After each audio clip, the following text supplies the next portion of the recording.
तर मित्रांनो, आज आपण simple versus multiple linear regression काय असते या विषयावर चर्चा करणार आहोत. तर बघा, चला.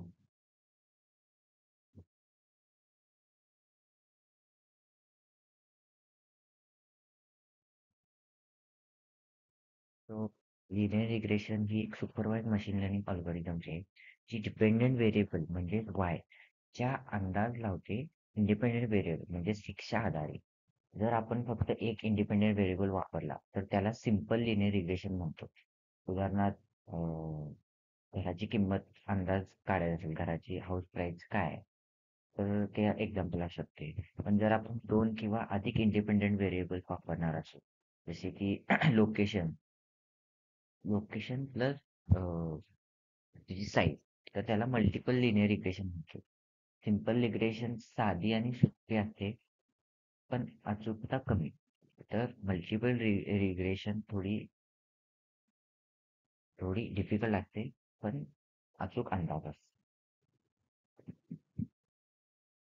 तर लिनियर रिग्रेशन ही एक सांख्यिकीय पद्धत आहे जी वाय आणि एक्स मधील संबंध मॉडेल करते. ही पद्धत बेस्ट फिट लाईन शोधते, म्हणजे अशी रेष जी सर्व डेटा पॉइंट्सला लिनियरली सेपरेबल करते. आणि सिंपल लिनियर रिग्रेशन मध्ये एकच एक असतो, म्हणजे मल्टिपल लिनियर रिग्रेशन मध्ये मल्टिपल व्हेरिएबल्स असतात. ही पद्धत forecasting, risk analysis, price prediction आणि डिसिजन मेकिंग मध्ये मोठ्या प्रमाणात वापरली जाते.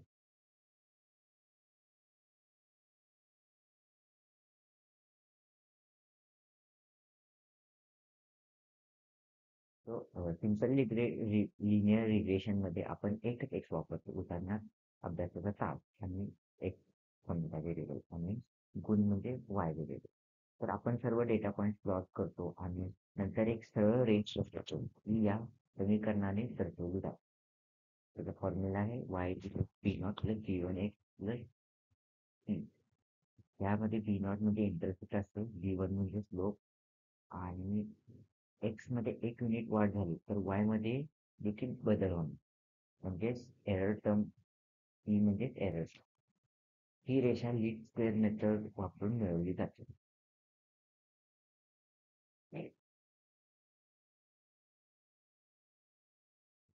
आता आपल्याजवळ डेटा आहे 153 असं म्हणूया डेटा पॉईंट.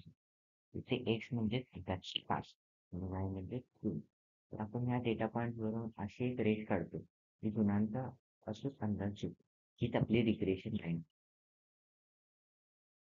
फॉर्म्युला आहे Y equal to P not plus B one x.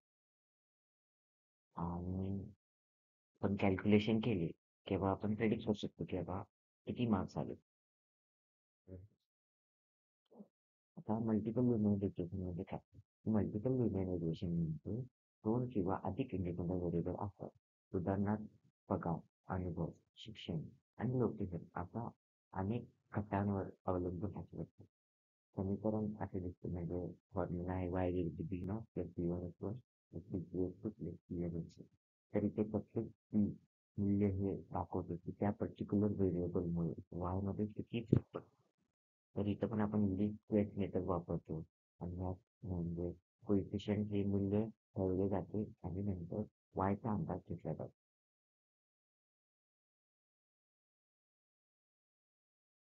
तर हे एक्झाम्पल बघूया. उदाहरणार्थ समजा वाय मध्ये आपण पगार ठेवला आणि एक्स वन अनुभव आहे आणि एक्स टू शिक्षण. तर ह्यावर आपण एकाप्रमाणे समीकरण मिळते की आता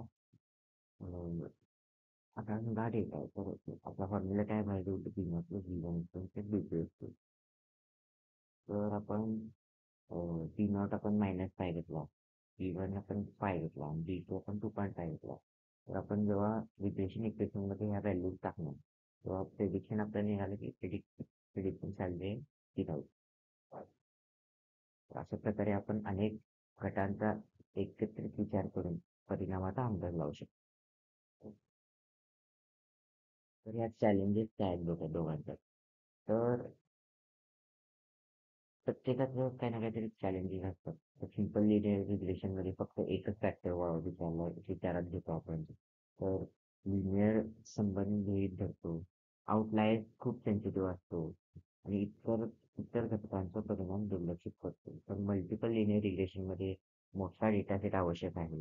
व्हेरिएबल्समध्ये मल्टी लिनिअरिटी नसावी.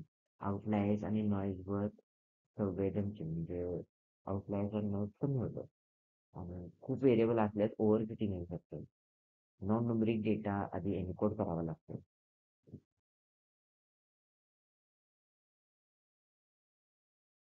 तर समरी थोडक्यात सांगायचं तर सिंपल लिनियर रिग्रेशन एकच घटक विचारात घेतो आणि समजायला सोपे असते. पण त्याच्यात लिमिटेशन्स आहेत आणि मल्टिपल लिनियर रिग्रेशन अनेक घटक विचारात घेतो. जास्त अचूक परिणाम म्हणजे परफेक्ट ते सिंपल लिनियर रिग्रेशन पेक्षा ॲक्युरेट असतं. आणि दोघांची पण मर्यादा आहे. सिंपल लिनियर रिग्रेशन बेसिक आणि मल्टिपल लिनियर रिग्रेशनला जास्त डेटासेट लागतो.